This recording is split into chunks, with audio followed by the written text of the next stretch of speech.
Yeah, mate, no, we're going to have to pull up. Yeah, we're relying on a bit of rain to be able to get it in. So we seem to be in this cycle of that with the weather now. The tap's stuck on, or it's firmly shut off. There doesn't seem to be a lot in between it. With farmers, though, isn't it? Like we're essentially in risk management game, and that's the thing with climate change. It's just getting riskier.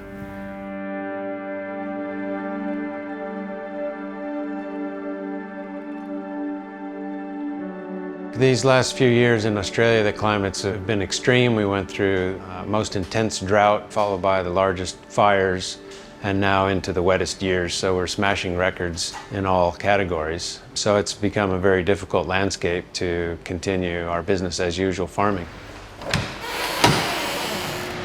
To avoid the big feedbacks from melting glaciers and permafrost, we need to actively draw down carbon out of the atmosphere. Right now, agriculture is a part of the global problem, and we need to eat.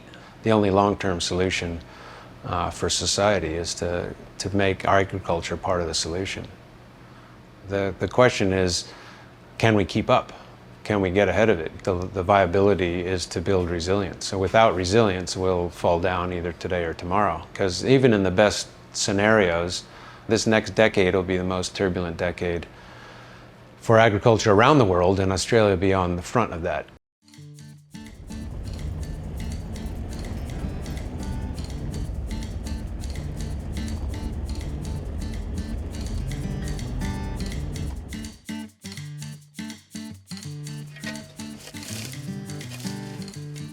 Carbon's sort of like the central metric of the foundation of soil health and soil resilience. I guess it's the component in the soil that gives you the water holding capacity, the ability for the water to get into the soil for infiltration to start with, and then all those healthy functions that make roots bigger and make plants stronger is all around how much carbon's in the soil. So it becomes a really simple metric to actually aim towards to get more resilience in the system.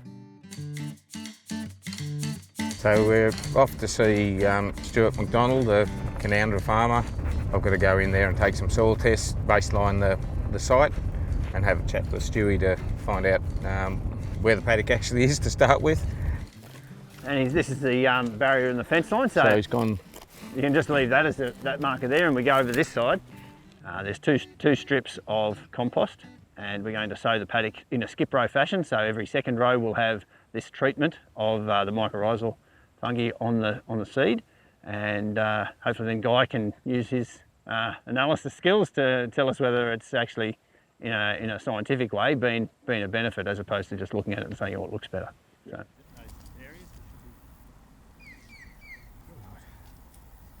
For Guy to come in and do these trials, it's really about scientific validation for a lot of the work that's happening, as opposed to there's a lot of feel good out there and anecdotal evidence of different practices that people like to latch onto. But when you can put some science behind it and some replicated data that is done on not only one location but multiple locations, that's when you can really say with certainty this is a good product and this is what it's going to give you.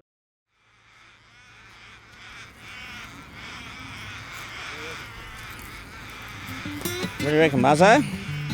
About there, at the right spot?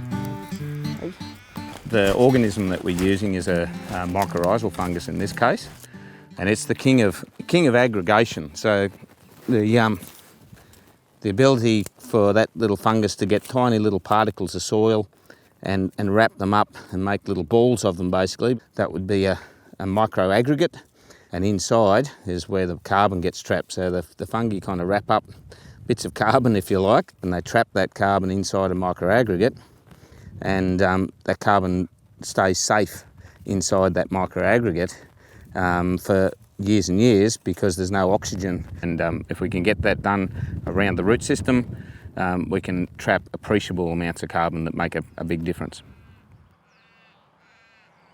I don't think I've ever focused on it, to be honest. I think we've always just accepted if we're going to farm country or grow crops on country, we're going to destroy carbon. We're going to mine it out of the ground, and we don't really have any tools to build it again. They're not in our arsenal.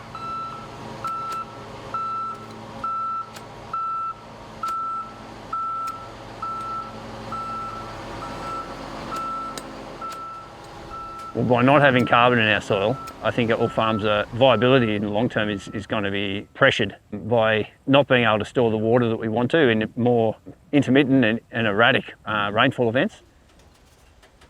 As a producer, all I can do to ride out the bumps that come with any erratic climate is to make sure that my system that I set up is best protected from that, and that starts with our soil. Done. It's cold. Well, it's empty, that's what it is. If any of our children want to take on the farm, the best thing we can do for them is to show them a production system that is making the country better and improving things. Oh, I bet you should have done that. And it's nice to say, you know, look, yeah, right, I want to leave it.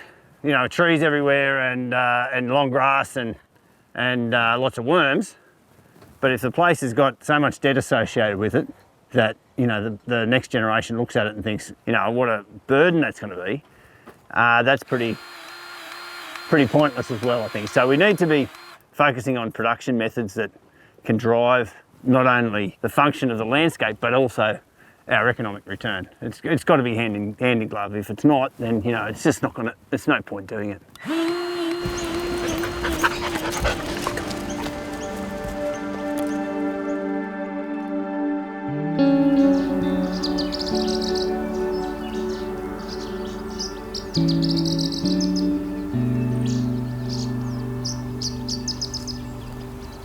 I don't think farmers have been resistant to change. I think farmers are just very risk aware.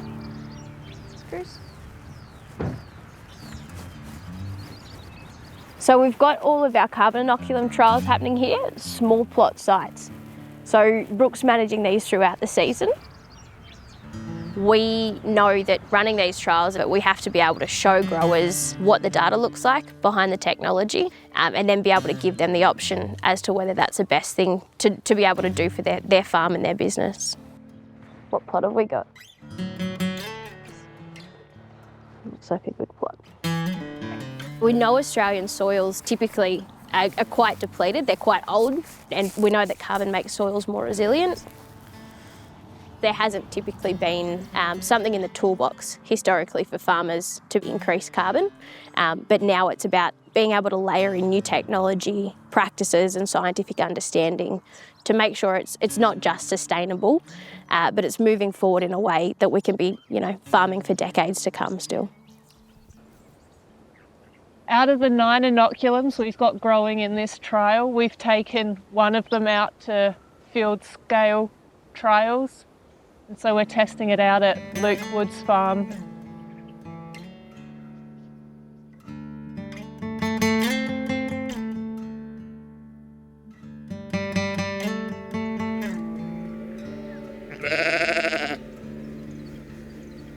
We've been actively trying to improve our soil for probably 15 years now. First thing we did was to buy a disc seeder. Pretty much been no-till since that time. We reduced our stocking on our cropping country to try and maintain 100% ground cover even through the summer. Then I guess the next step was to try and get everything onto the 3 metre centres on 9 metre swaths, and that probably took us 10 years to do. So that's all in an effort to build our soil biology, and a good measurement of that is your organic carbon. We're not the first to do it. I think there's a lot of credibility in the community online that is doing this already, and the science backs it up. Always makes you nervous working with electric fences. So in our system here, we've got a number of different crops we grow. We grow a couple of cereals into a legume part of the rotation, canola. We grow summer crops as well. Our soil is by far and away the biggest asset on the farm. It is what builds resilience into the operation. So the better your soil health is, the better you can perform going into a drought, and the quicker you will come out of a drought. So it's number one for us.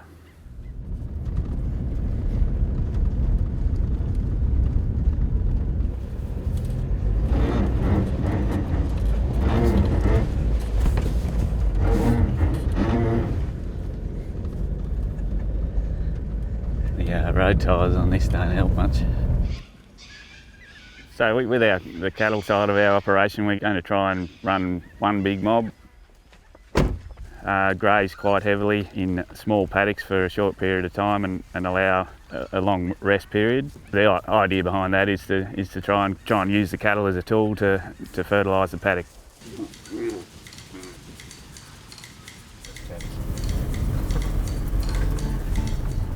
What are lambs worth now? Hopefully they'll get around the 200 mark. They're looking good, aren't they? Yeah, no, They go off next week. they'll go. Yeah, we're keeping the ewe lambs out of them and send the wethers. Yeah, right. Okay. So this paddock was sown to arrowleaf clover last year. We did do a knockdown before sowing this winter type canola, but the arrowleaf clover's come up through that.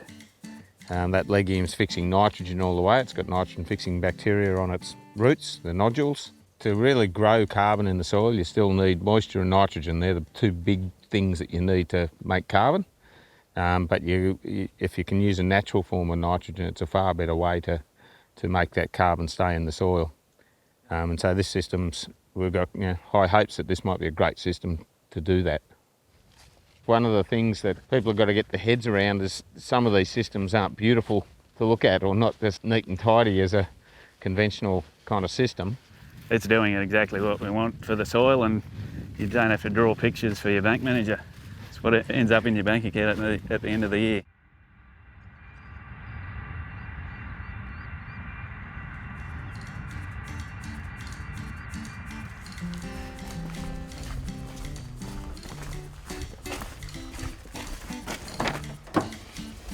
You can't blame our ancestors. These were soldier settlers blocks at the turn of the century, 900 acres, covered in trees. They were poverty blocks. At the time, they were told, you have to clean them up, you have to, make them productive. But we've learnt that the trees have a place in the entire farming system, so you've got to put them back. But you've got to put them back where they need to be put back. This is one of our leaky weirs along the Pinnacle Creek. Before we did this, the water tended to roar down these creeks when it rained, and the trees never had a chance, and the environment never had a chance to capture any of that moisture. We fence off our creek line, so the fence line's there, and you keep 100% ground cover at all times. The crop paddocks are then able to be cropped at 100%, so a paddock like that, 20 years continuously cropped, so that's productive country. But you don't have to cause degradation, you don't have to cause erosion, you don't have to cause siltation. None of those things have to happen with the technology we have today.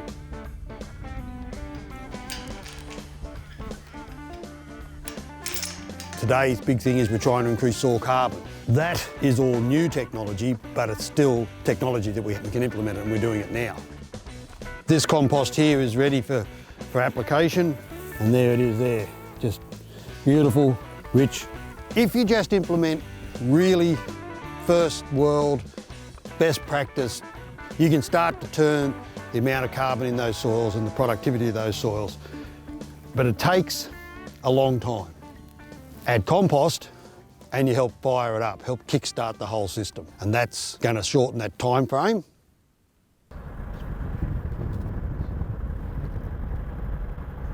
Right, so this is going to be the next farm project we undertake. We're purchasing property here. Everything we do and all the money that's expended will be actually data recorded, so that at the end of the exercise we can see not only how long it takes us to bring it into full production, but how much it actually cost. Before we do anything there, the whole farm will be soil tested. And what we'll try and do then is be able to establish how much soil carbon increase we do get and what's sustainable, and hopefully then be able to trade that soil carbon because we'll have all the data.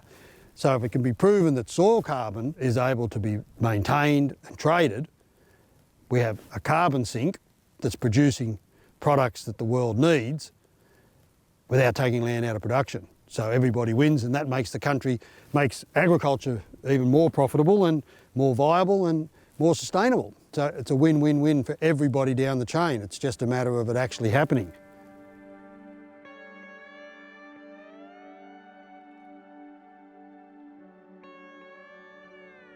There is no reason why carbon can't be our primary commodity given the world demand for it currently. It's not going to be something that farmers are going to do out of the goodness of their heart. Any solution over history has always been got to be market-driven solution, doesn't it? So set those markets up and then it'll come about by its own fruition. Yeah, Drew. Loose gangs on these, so they're sleeping together, close together. Oh, right. They're right on the outside the rig, so. All right, the ones where we put the alpha disc back on. They're saying that we really need to get to net zero, in the next decade. I mean, the chances of getting us doing that are really slim. So that's what excites me about this, the power of agriculture to set up those markets to get this massive drawdown globally is really, really exciting.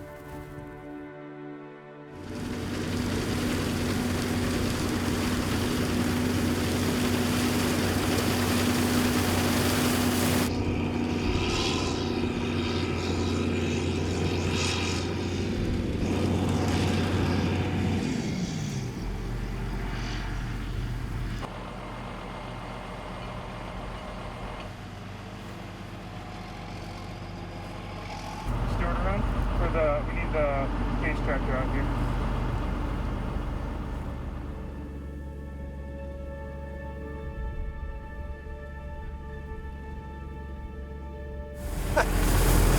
You're meant to see a good operation, not a bloody show like this.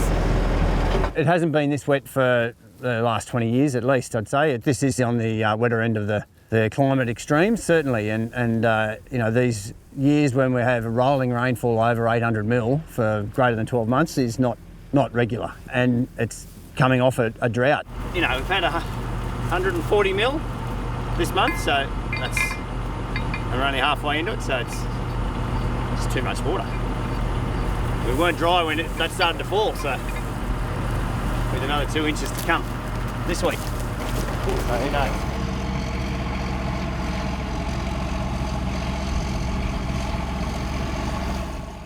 If we get 2 weeks of sunshine from after this next week of rain that we're forecast to have in the next week, if we can get a couple of weeks strung together of sun and a bit of heat, it'll change things around for access, and we'll be sailing.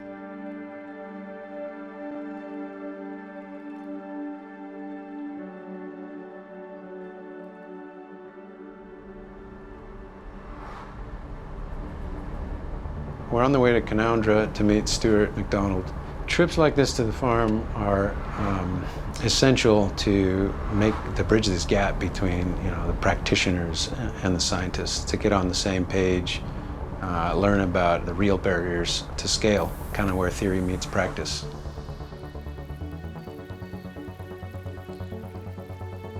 So we've got it all windrowed, ready to be harvested. The rain started 2 days ago. It's forecast to go for another 5 or 6 days. Well, we were meant to do some soil sampling today to see how your undercover crop is developing, but it's a little too wet.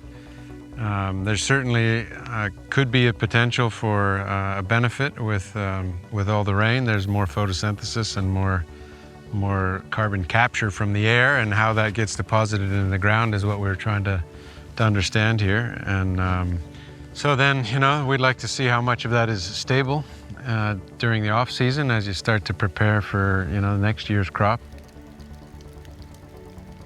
This new normal is there's no average anymore. It's just extremes, and so you need a variety of methods to deal with it.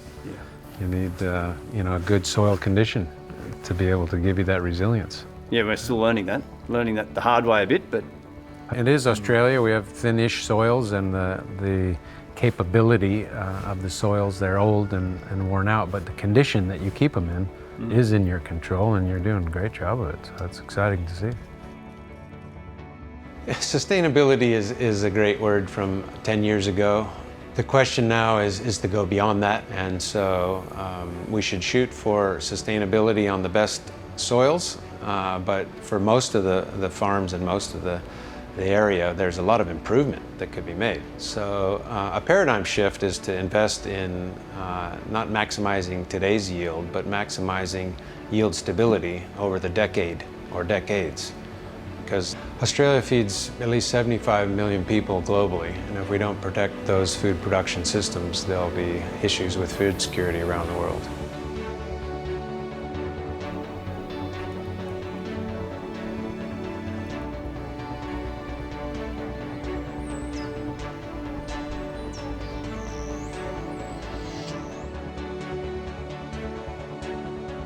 The benefit of having a farm is that, it's a long-term project. It's not something that I'm going to put a timeline on. And at the end of the day, we want to have children that can look at this business and say, wow, what a productive piece of land this is. What an exciting potential we have to come and work here. Let's get involved, and hopefully that's where we're going to end up. Now we're there. Yeah, they're all getting off. That's all good. Bees got on. We might have gained 2 and lost 1. I think it's about creating an image of farming for my kids that is positive too.